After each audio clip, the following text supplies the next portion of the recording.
Gbefila TV Àwíkòkò lójú ọlọ́rọ̀. Ẹ kú dédé àsìkò yìí gbogbo ẹ̀yin tí ẹ ń gbọ́ wa nílé lóko àti mú àwọn ìròyìn sọ́tiẹ́ kí n sọ tèmi létò lórí Gbefila TV. A fẹ́ sọ àwọn nǹkan kan lórí nǹkan tó ń ṣẹlẹ̀ ní orílẹ̀-èdè Nàìjíríà. Nǹkan tó pọ̀ ṣẹlẹ̀, ẹ má jẹ́ ká tanra wa. Ohun tó pọ̀ ó ń ṣẹlẹ̀, ẹ má jẹ́ ká tanra wa. A máa kọ́kọ́ mú láti àwọn NBA, Nigeria Bar Association, tí wọ́n ń fight fún bàbá Ijesha. Wọ́n sì ń pariwo pé wọ́n gbọ́dọ̀ release bàbá Ijesha on bail.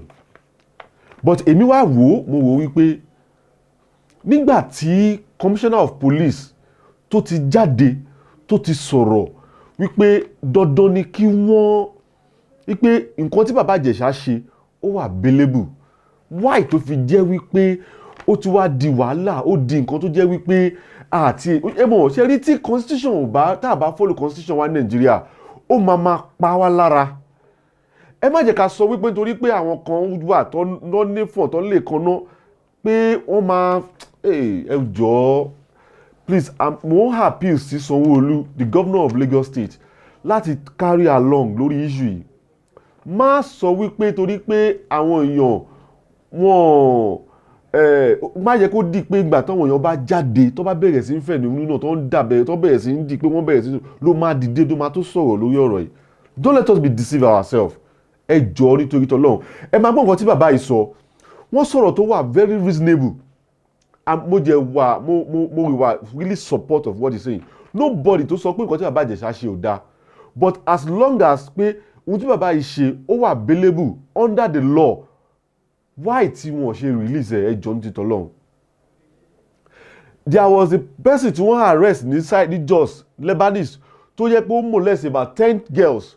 Wọ́n ti release ẹ on bail. Now bàbá Ijesha fún ara ẹ̀ kí ló tó ṣe lè release ẹ on bail? We should stop all this.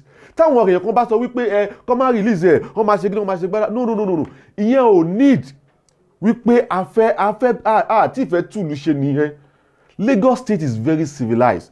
Lagos State is kò ń ṣe ìlú tó jẹ́ wípé a lè fi wé àwọn ìlú kan tó ní tẹ̀lé òfin tí wọ́n ṣe. Mo fẹ́ kẹ́ gbọ́rọ̀ díẹ̀ lẹ́nu bàbá tó sọ̀rọ̀ nípa ọ̀rọ̀ bàbá Ijesha yìí. I wish to report to you that just about an hour ago or less, I returned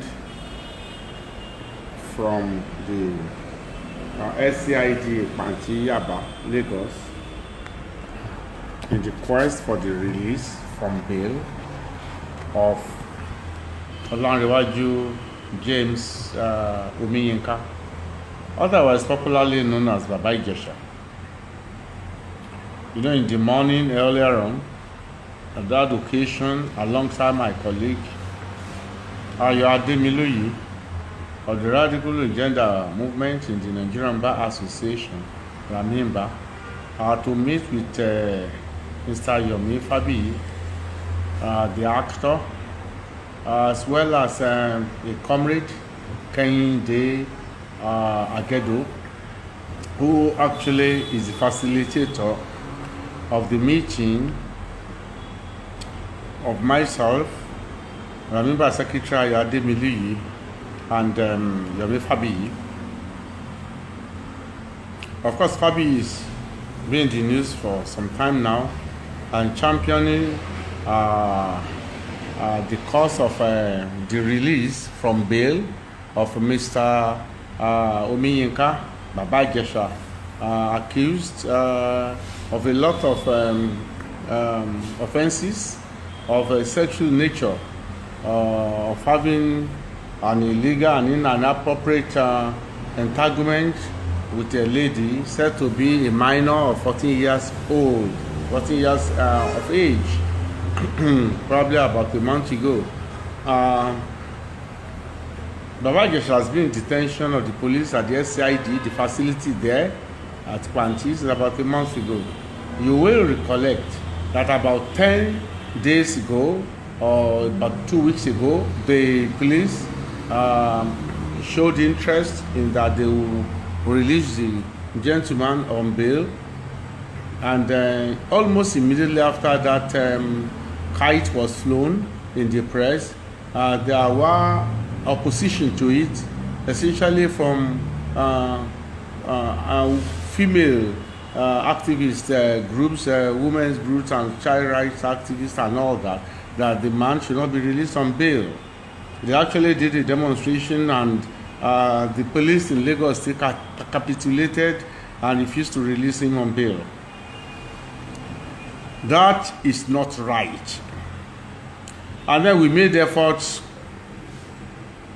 About 7 days ago, we wrote a petition to the Deputy Commissioner of Police at the SID Panti, that's DCP Adegoke, demanding for the release of this person on bail because the offences as disclosed are bailable. Up to as I'm speaking, our letter has not been replied to. Before we dropped that lecture, we had seen Baba Ijesha himself, who directed us to a gentleman, a legal practitioner like ourselves, one Mr. Oyakande, who he said is one of his lawyers and that we could work up with him, and that's okay by us. And we did this letter with the approval of this gentleman. We dropped it.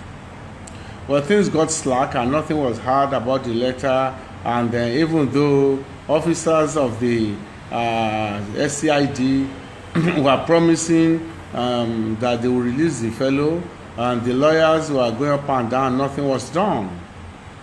Until I was contacted, so Fabiyi was, that is Yomi Fabiyi, and Agedo, they were in my chambers. The winners don't quit chambers this morning, from where we proceeded to the SID Panti. Before we left, it seems that Mr. Fabiyi really knew Baba Ijesha very well and all, and we assure them that these chambers, we don't beg, we don't negotiate when it comes to the issues of rights and fundamental rights.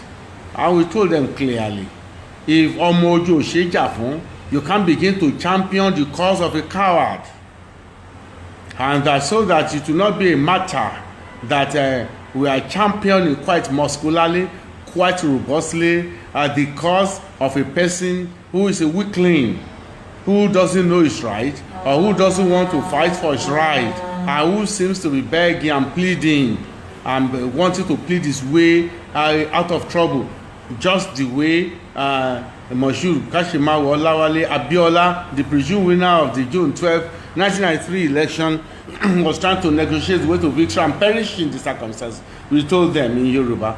They were there, and I told them, if you come to us, we are like a Èṣù láàróyè, abẹ́lẹ́kún sunkún, ẹlẹ́kún sunkún, láàróyè ń sun ẹ̀jẹ̀, ẹlẹ́kún ń sun ìgbẹ́, láàróyè ń sun ìfun. That's what the chambers is. Winners don't quit chambers. That's what we do. We champion your cause. Even you yourself, Ayaja, you'll be afraid. You'll be intimidated. You'll be afraid. You'll be scared, because we are passionate. We are committed into what we are doing. The issue of liberty has gone beyond the issue of a singular person. It's a society thing.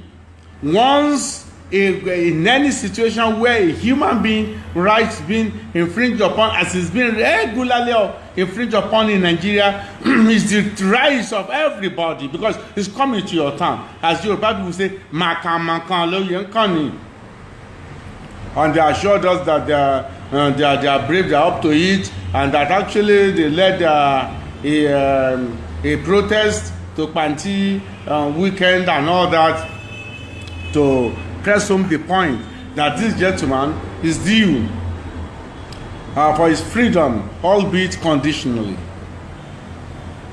So we proceeded, and we met the DCP, Mr. Deko Adegoke, who rightly approved that we should see the Omi Yinka, that is Baba Ijesha. We saw him in the office of the head of the team handling his case. The head of this is a lady, D10 and all that. And we explained the mission to him. of course, when we met him, and we were about 3 or 4 of us that met him, though there was no physical scars on him, and he did not say that the police had beaten him or something, but he was clearly traumatized, had become lean, emaciated, and he was limping. Though he didn't tell us that whatever injury he might be nursing was caused by police brutality, but what was sure that he did not enter Akmanti about 35 days ago limping. And after we've told him and all that, he mentioned the name of the lawyer, and we got the contact and to speak with him and all that. And we explained, look, the situation is that you hear people who love you have contacted us. We are fighters. We do not beg for rights. We do not beg for rights. This is the truth. It's not Nigeria of 1980, of 1970, of 1990, 1990, whatever. And we are a different set of cancer when it comes to human rights. Even an armed robber is entitled to his rights under the law. It's quite infuriating to learn, has been reported that the Commissioner of Police in Lagos State, Akim Odumosu, was reported to be saying that it's because of the what do you call it, the issuance of the legal advice. That's why they have not released him. And we will take up Moyosore Onigbanjo, senior advocate of Nigeria, on that. I've read a copy of the legal advice. I've never had, it's never there that I do not release this person on bail. Well, we went back to see the Deputy Commissioner of Police who we had met earlier on, and he said we should bring an application for the gentleman's bail, which we do. We brought a bail bond. The gentleman said, no, it's not a bail bond. I should write a letter to the Commissioner of Police, and that asking that this man be granted bail. Well, personally, I wonder why the rigmarole, the bureaucratic rigmaroling. This is absolutely unnecessary. Absolutely unnecessary. And I told the DCP to his face that, look, you are pandering to a section of public opinion, and that leader, anybody who is a leader, must be willing, must have the courage, must have the sternum, must have the heart to stand for what is right at all times. And they should not play, what's the name of that gentleman who tried Jesus, Pilate, who was acting foolishly. He knew the right thing to do. He lacked the guts, lacked the balls, and he was now washing his hand foolishly. I'm innocent of the death of this innocent man. He proceeded, knowing the right thing, yet he proceeded to sentence him to death. And he was washing his hands. Who is he fooling? I'm very sure that Pilate is in hell for that singular act. I told the CP, okay, go and tell your boss, do the right thing. It is the right thing that must be done, and you must not cave in to public opinion. Yes, public opinion is important, but it's not more important than legality, the constitution. The gentleman was trying to cite that when they saw that a case of indecent assault, and that under the law that the man cannot be. I said, which law? Lagos State law. Is this superior to the constitution? He concurred that it cannot be superior to the constitution, and indeed it's not superior to the constitution. Look, gentlemen, the matter of Baba Ijesha is not a matter of morality. He did this, he slept with a minor, he did not sleep with a minor, he caressed a minor, he did not caress a minor, he was dating the minor's guardian, he was also, that's not the issue. When it comes to the issue of law, you look at the provisions of the law. That is it. You look at the provisions of the law. So it's not a matter of whether you like his face, whether you like his conduct, you don't like his conduct. You just see what are his benefits, his privileges, his rights under the law, and you satisfy it. Apparently, Baba Ijesha is a small fish, that's why he's being oppressed, because it's a clear case of oppression. It's a clear case of oppression. It's a clear case of saying, well, we will rather offend you, injure you in your rights, than injure some powers that be. Now, òun lẹ ti gbọ́ yẹn. Ṣé mọ̀ tí a bá ń sọ̀rọ̀ nípa wípé a ní láti follow rules and regulation and a ní láti abide the rules and regulation. Tí a ní láti tẹ̀lé ìlànà tá a lè sílẹ̀ pé okay ohun tá fẹ́ ṣe rèé. Tí a bá fi lé ẹlẹ́ẹ̀dẹ́ wàhálà là ń wá. Ẹ jẹ́ ká move to another one. Àwọn Sunday Igboho wọ́n lọ sí Òṣogbo. Wọ́n lọ ṣe ìwọ́de ìta gbangba láti sọ wípé Yorùbá nation dandan ni kó dúró. Kíní yìí di nǹkan tó yẹ pé wọ́n lọ́hùn bá wọn ṣe kò síjà kò sí nǹkan. Àmọ́ wọ́n mú ẹnìkan nínú àwọn tó jẹ́ agbófinró nílùú Òṣogbo. Ṣé rí èmi ò bá ní nǹkan tí àwọn ìjọba lè ṣe. Ṣé rí Sunday Igboho mi ò ní nǹkan tí wọ́n Sunday Igboho ń ṣe ó dáa. Àwọn ìjọba náà sọ wípé àwọn ò tí ì fẹ́ ká pín nísìn. Àmọ́ ṣé ìjọba ṣe tán láti ṣe nǹkan tó wọn aráàlú fẹ́? Ẹ jẹ́ ká bára wa sọ tọ̀rọ̀. Ṣé ìjọba ṣó ṣe tán láti ṣe nǹkan tó wọn aráàlú fẹ́? Torí ẹ̀kọ́ lè máa sọ wípé ẹ̀ ṣe tán láti pín kẹ́ máa mú àwọn kan lẹ́rú. Kẹ́yìn máa fi àwọn àlùmọ́nì àwọn kan kẹ́ fi máa gbé àwọn kan lárugẹ. Nǹkan tí ò lè ṣe ni.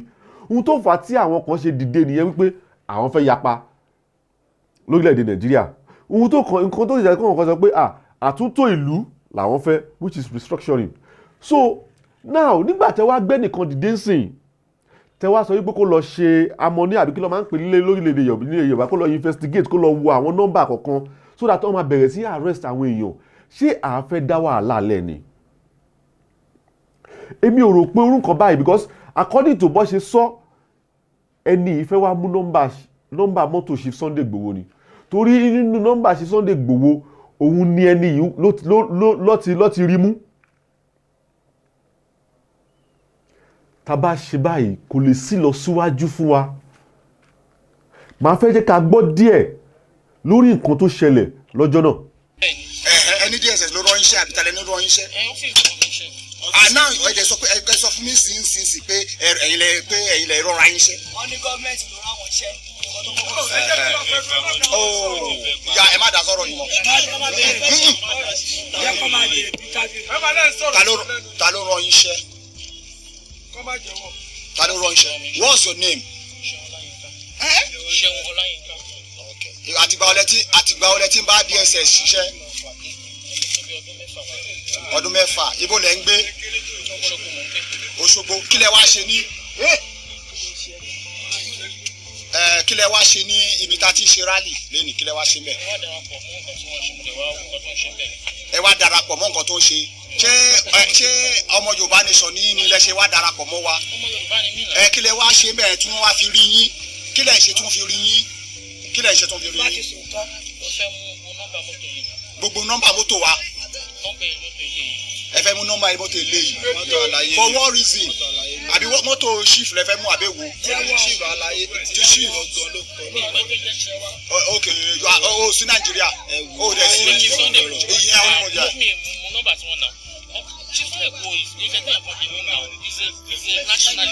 Kí lẹ wá ṣe? Okay, kí lẹ ṣe tí wọ́n fi mú yín? Why are you here? Why are you here? Kí lẹ ṣe tó fi gba fóònù yín tó fi mú yín? Kí lẹ ṣe? Mo ní abẹ́ nǹkan. Kí lẹ sọ? Nítorí kíni dì? Ẹ sọ di tẹ́bí kọ́. Ṣé assignment tó gbé fún yín nìyí? Ọ́fíìsì ló ní kò kọ́ wa. Ọ́fíìsì kékeré fẹ́ fi ṣe. Ṣé state lẹ ṣiṣẹ́ fún ni àbí Federal. So ìgbà tí wọ́n ní pé kí ẹ kọ ẹni so. Ìgbà tí wọ́n ní pé kẹ́kọ̀ọ́ nọ́mbà mọ́tò ẹ dúró excuse me. Ìgbà tó ní kẹ́kọ̀ọ́ nọ́mbà mọ́tò ṣé ẹ mọ̀ pé ìjà tá à ń jà okun ẹ̀yìn náà ní abẹ́ ìṣe Yorùbá ni ọmọ ìlú wo ni yín? so ìgbà tí wọ́n rọ eyín níṣẹ́ ẹrú wá fi brain ni lè fi brain yín kẹ́ fi mọ nǹkan tẹ́ fẹ́ ṣe ni wá ń kọ nọ́mbà mọ́tò ṣé ẹ mọ̀ pé àwọn alálẹ̀ àwọn òrìṣà wọ́n wà pẹ̀lú wa gbogbo nǹkan tá a ṣe wọ́n wà pẹ̀lú wa wọ́n ń bínú sí yín báyìí alálẹ̀ máa mú yín. Ọlọ́run tó ṣẹ̀dá wa ó ti mú yín ọ̀rẹ́ wà pẹ̀lú wa. Mr. kílẹ̀ korúkọ yín ṣéun kíni Ọláyínká ṣéun Ọláyínká àwọn alálẹ̀ máa dájọ́ fún ẹ. ṣé ti rójú ayé ṣe rí akọ̀fẹ́ máa fúnra wa ní problem ni lórí nǹkan tí ò jẹ́ ká fúnra wa ní problem. And Osunstate government needs to be matured. Ní láti máa sọ wípé òkun wúru bí ọ̀sán wúru apájọba ogbó ẹ̀jẹ̀ kò lè work. Torí Boko Haram yìí ohun tó fà á nìyẹn. Biafra nǹkan tó fà á nìyẹn. Àwọn Odùduwà sí nígbà tẹ́ bá tọ̀ mẹ́tì wọn tẹ́ dá wàhálà sí wọn lọ́rùn tẹ́ ṣe gbogbo ẹ̀ tẹ́ bá wọn jáde gbogbo ẹ̀ àwọn náà nígbà tẹ́ bá sún wọn kò gírí wọn á yọjú padà. A wá di pé àwa para wa. Ẹ jí kí àwọn ìjọba mọ bí wọ́n ṣe lè ṣètò láti pa kíní yìí láti bá àwọn tó ń jàjàgbara ìpèsè àwọn fẹ́ kúrò ní orílẹ̀-èdè Nàìjíríà tó sọ pé Yorùbá nation làwọn fẹ́. There is a way ó ní ọ̀nà tí a lè tò láti fi ṣe kíní. Ṣé rí ẹ jẹ́ kí gbogbo wa fura kó nílé fura àlejò kó fura torí wípé ọ̀pọ̀lọpọ̀ nǹkan ló ti ń ṣẹlẹ̀. Ta ní láti wà very very extremely careful. Ṣé rí àwọn nǹkan tó ń ṣẹlẹ̀ yìí a ní láti máa jẹ́ káwọn èèyàn mọ̀ ló jẹ́ kí a gbé ètò yìí jáde tá a pè ní sọ tiẹ̀ kí n sọ tèmi. Tẹ́ bá ní anything tẹ́ fẹ́ fi tó wa létí ẹ lè kàn sí email address wa ẹ lè comment lọ́dà fídíò yẹn láti jẹ́ ká mọ̀ nǹkan tó ń ṣẹlẹ̀ lágbègbè títí yín. Now àwọn kan sì wọ́n ti ń kó bọ̀ wọlé o lórílẹ̀-èdè Nàìjíríà. Ṣé jẹ́ mọ̀ wípé àwọn kan inú igi ló ń to ìbọn sí nísìn. Ẹ máa wo fídíò yẹn. Àmọ́ nǹkan tí fẹ́ kí everybody understand sí ni pé ẹ jẹ́ kí gbogbo wa gbáradì. A fẹ́ ogun, a fẹ́ ọ̀tẹ̀. Ọlọ́run ò jẹ́ ní jẹ́ ká rógun. Àbọ̀ mo fẹ́ jẹ́ kí gbogbo wa gbáradì wípé a gbọ́dọ̀ fa kíkanjú ja ìjà yìí. Kò sẹ́ni tó fẹ́ ogun. Àmọ́ nígbà tó ti jẹ́ pé àwọn kan wọ́n ti ń kó ìbọn sínú igi kó tó lè rò láti máa ṣe gbogbo nǹkan bẹ́ẹ̀ yẹn á ní àwọn nǹkan kan tó ti ṣe pamọ́. So ẹ jẹ́ ká wà very careful nísìnyí. Ẹ wo fídíò tí mò ń sọ ń pa yìí kẹ́ wá àwọn nǹkan tó ti ń ṣẹlẹ̀ lórílẹ̀‐èdè Nàìjíríà.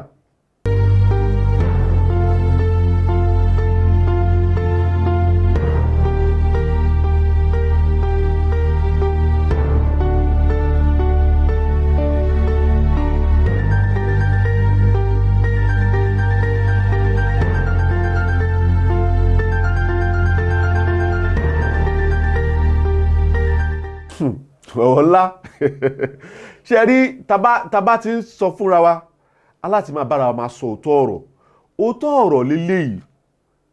Ẹ jẹ́ ká mọ̀ lóòótọ́ ọ̀rọ̀ torí nígbàkígbà ni àwọn èèyàn ló máa ń dàbí pé ṣe rí àwọn nǹkan tá à ń bára wa sọ yìí ká lè máa yára wa létí gbọ́ ni ká lè máa ṣíra wa létí la fi gbé ètò yìí kalẹ̀.